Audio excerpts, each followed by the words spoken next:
Hello everyone, welcome back to Indian super nerd. जिन लोगों ने पहली वीडियोस मिस कर दी थी या जिन्हें एक क्विक रिवीजन चाहिए फैंटास्टिक फोर की upcoming movie fantastic four first step से पहले, ये वीडियो उनके लिए परफेक्ट रिकैप है। आज हम बात करेंगे फैंटास्टिक फोर के ओरिजिन, उनके पावर्स, सिल्वर सर्फर, गैलेक्टस और उनके बीच होने वाली बैटल के बारे में। सब कुछ एक ही वीडियो में मैंने काफी सिंपल वर्ड्स में एक्सप्लेन करा है, तो बिना किसी डिले के शुरू करते हैं। Chapter 1, the origin, how they became fantastic. तो कहानी शुरू होती है एक जीनियस साइंटिस्ट रीड रिचर्ड्स के साथ, जिसका ऑब्सेशन था स्पेस के मिस्ट्रीज एक्सप्लोर करना। रीड एक मिशन प्लान करता है जहां वो कॉस्मिक रेस का इफेक्ट स्टडी कर सके। उसके साथ उसकी गर्लफ्रेंड सू स्टॉर्म, सूजन का यंग ब्रदर जॉनी स्टॉर्म और रीड का best friend and pilot Ben Grimm भी मिशन पर जाते हैं। लेकिन जब उनका स्पेसक्राफ्ट कॉस्मिक रेडिएशन से टकराता है, सबके जीन्स म्यूटेट हो जाते हैं और वो नॉर्मल ह्यूमन से बन जाते हैं सुपर पावर्ड बींग्स। और यही मोमेंट से शुरू होती है फैंटास्टिक फोर की legacy. Chapter 2, mister fantastic aka Reed Richards. Reed Richards Marvel universe के सबसे इंटेलिजेंट लोगों में से एक है। Iron Man, Bruce Banner, Doctor Strange level का नहीं, उनसे भी ऊपर। कॉस्मिक रेस के बाद रीड की बॉडी रबड़ जैसे स्ट्रेच हो सकती है। वो अपने हाथ पैर पूरी बॉडी को अनगिनत लेंथ तक खींच सकता है। वो किसी भी शेप में ट्रांसफॉर्म हो सकता है, एक पैराशूट, एक गुलेल या फिर एक छोटी सी tube. But more than powers, उसका सबसे बड़ा स्ट्रेंथ है उसका दिमाग। एमसीयू में मल्टीवर्स, गैंग और इनकर्जन जैसे टॉपिक्स आ रहे हैं, तो रीड का रोल इन सब टॉपिक्स में बहुत मैसिव होने वाला है। Chapter 3, Invisible Woman aka Sue Storm. Cosmic rays के बाद सू को मिलती है power to turn on completely invisible. और सिर्फ यही नहीं, वो अपने माइंड से इनविजिबल फोर्स फील्ड्स बना सकती है, जो एक कवच या फिर शील्ड की तरह काम करती है। वो इमोशनली मैच्योर है और टीम की हार्ट है।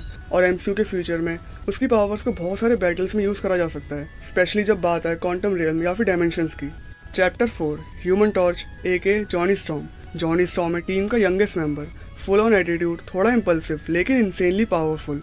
उसका फुल बॉडी फायर में ट्रांसफॉर्म हो जाता है और वो उड़ भी सकता है। उसका फायर इंटेंसिटी इतना ज़्यादा होता है कि वो मिसाइल्स मेल्ट कर सकता है और एक फायर ब्लास्ट से पूरा एरिया क्लीन कर सकता है। और उसकी कैच फ्रेज तो लेजेंडरी है। एमसीयू में या फिर फैंटास्टिक फोर फर्स्ट स्टेप्स में हम इसको डेडपूल टाइप फन एनर्जी के साथ देख सकते हैं। Chapter 5, the Thing aka Ben Grimm.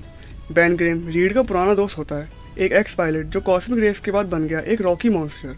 उसका पूरा बॉडी ऑरेंज कलर्ड रॉक से बना होता है और उसकी स्ट्रेंथ हल्क के लेवल तक जाती है।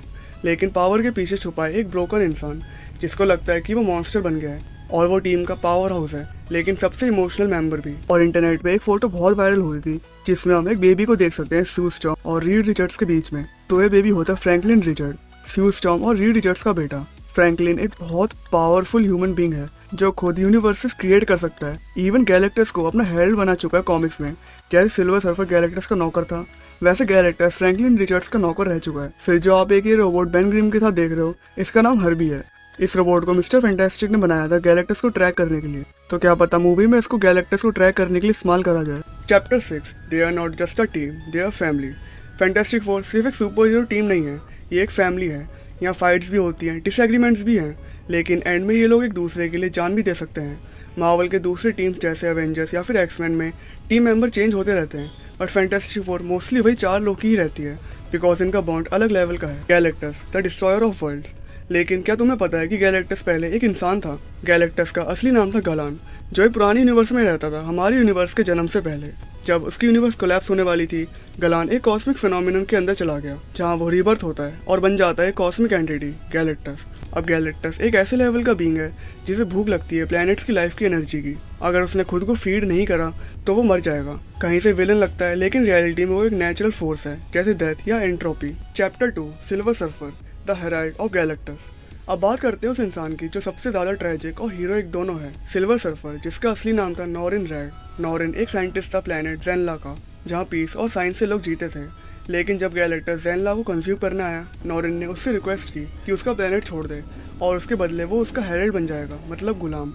गैलेक्टस ने नॉरिन को कॉस्मिक पावर दी और वो बन गया सिल्वर सर्फर, एक ऐसी बीइंग जो लाइट से भी तेज ट्रैवल करता है, कॉस्मिक एनर्जी यूज़ करता है और नए प्लैनेट्स ढूंढता है ताकि गैलेक्टस उनको कंज्यूम कर सके। पर एक टाइम के बाद सिल्वर सर्फर को गिल्ट होने लगता है कि वो इनोसेंट प्लैनेट्स को डिस्ट्रॉय करने में मदद कर रहा है, और उसी गिल्ट के कारण वो गैलेक्टस के अगेंस्ट खड़ा हो जाता है और बन जाता है एक full fledged Marvel hero. Chapter 3, silver surfer versus Galactus, the fall of trust. Silver surfer और गैलेक्टस का रिलेशन कभी मास्टर सर्वेंट जैसा था, लेकिन ओवर टाइम एक धोखा बन गया। सिल्वर सर्फर ने अर्थ को बचाने के लिए गैलेक्टस के ऑर्डर्स के अगेंस्ट जाके फैंटास्टिक फोर के साथ मिलकर उसे स्टॉप किया। गैलेक्टस ने पनिश किया उसे अर्थ के एटमॉस्फेयर गैलेक्टस ने पनिश किया, उसे अर्थ के एटमॉस्फेयर में ट्रैप कर दिया। ये मोमेंट मार्वल कॉमिक्स का one of the most iconic betrayals था, क्योंकि सर्फर ने खुद के गिल्ट और ह्यूमैनिटी के लिए अपने गॉड लेवल मास्टर को अपोज किया। Chapter 4 powers and scale.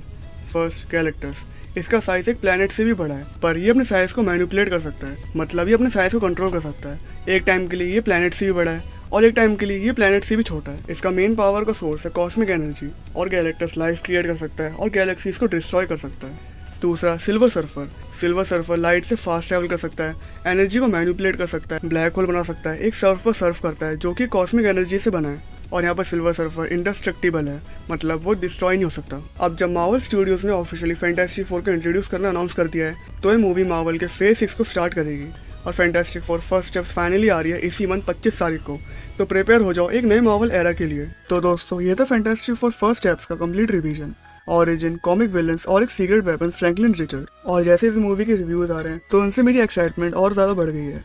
तो देखते हैं कल मूवी में क्या होगा। और जहाँ तक मेरी गट फीलिंग्स कह रही है, तो गैलेक्टस इस मूवी में बहुत शॉर्ट टाइम ऑफ पीरियड के लिए हमें शो होगा, लाइक 10 to 15 मिनट्स। और अगर गैलेक्टस सिर्फ 10 to 15 मिनट्स के लिए शो होगा, तो स्टोरी में दम होना चाहिए ताकि हमें अट्रैक्ट करके रखें। और मैं एक थ्योरी को लेके बहुत ज्यादा एक्साइटेड हूँ कि कल फैंटास्टिक फोर फर्स्ट स्टेप्स के पोस्ट क्रेडिट सीन में हमको डॉक्टर डूम की अपीयरेंस पहली बार देख सकती है। और पर्सनली मेरे लिए बहुत प्रीशियस मोमेंट होगा, क्योंकि जब मैंने मार्वल की मूवीज देखना स्टार्ट ही करा था, तब एंड गेम का एरा चल रहा था और तब आयरन मैन की डेथ हुई थी।